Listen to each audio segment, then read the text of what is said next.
Magandang tanghali sa mga manonood ng TV48. Narito naman ang latest weather update mula sa Pag-asa.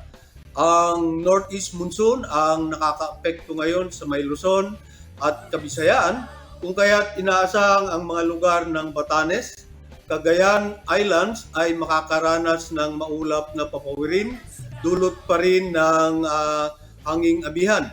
Merong mga kalat-kalat na mga pagulan. Samantalang sa Metro Manila, Cordillera Administrative Region, Ilocos Region, Central Luzon, kasama na ang Nueva Ecija at Cagayan Valley ay inaasahang makakaranas ng katamtamang lagay ng panahon.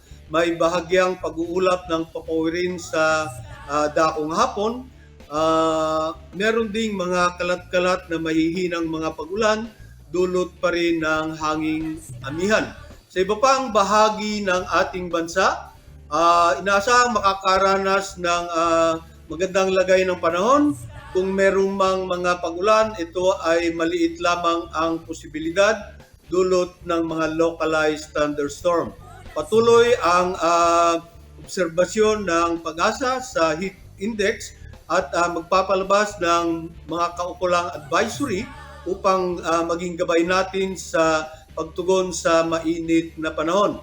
Nasa transition period na tayo ng hanging amihan, kung kaya't nakakaranas pa rin tayo ng malalamig na umaga. Gayunpaman, inaasahang sa mga susunod na araw ay pagtuluyang nawala ang hanging amihan, ay idideklara na ng Pag-asa ang pagsisimula ng summer season. Yan ang latest mula dito sa Pag-asa CLSU para sa TV48. Roger Manuel, direktang nag-uulat.